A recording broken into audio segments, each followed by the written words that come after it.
पाकिस्तान समर्थित आतंकी हमले का भारतीय सेना द्वारा करारा जवाब दिए जाने से पूरे देश में खुशी का माहौल है। नागपुर में पूर्व सैनिक एवं अधिकारी संगठन के सदस्यों ने अजनी चौक में एकत्रित होकर जश्न मनाया। सेना के जवानों के उत्साह और जोश से तो सभी वाकिफ ही है, लेकिन सेना में अपनी सेवा देने के बाद सेवानिवृत्त होने के बाद भी पूर्व सैनिकों में उतना ही उत्साह रहता है। इस बात को ऑपरेशन सिंदूर की सफलता के बाद पूर्व सैनिकों द्वारा किए गए जल्लोश के दौरान देखा गया। नागपुर के अजनी चौक पर पाकिस्तान युद्ध में जीता गया एक टैंक रखा गया है।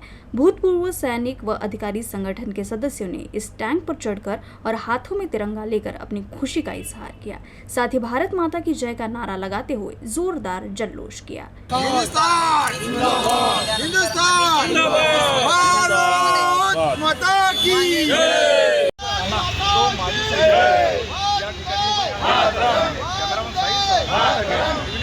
हा जल्लोष आमच्या देशवासियांसाठी आणि आमचे सैनिक आणि त्यांच्या फॅमिलीजसाठी खूप आनंदाचा क्षण आहे। आम्ही जेव्हा घाम गाळतो तेव्हा आणि त्यानंतर जेव्हा युद्धाची वेळ येते त्यावेळेस आम्हाला कोणतेही जास्त परिश्रम करावा लागत नाही आणि त्यामुळे आमच्या फॅमिलीसाठी हा आम्ही जल्लोष त्यांना आम्ही समर्पित करत आहे। आमच्या सैनिकांच्या फॅमिलीसाठी समर्पित करत आहे, कारण ती स्त्री शक्ती जेव्हा त्यांच्या मागे असते तेव्हाच हा जल्लोष आम्ही साजरा करू शकतो।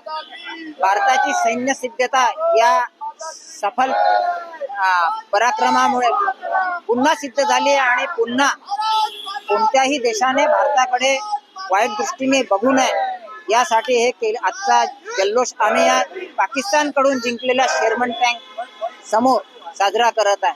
कारण हा पाकिस्तानच्या युद्धात भारताने जिंकलेला टँक नागपुरात स्थित आहे, याचं नाव शेरमन टँक आहे आणि तेथेच आम्ही आज पाकिस्तानला पर्यंत हा मेसेज पोहोचण्यासाठी इथे जल्लोष करत आहोत।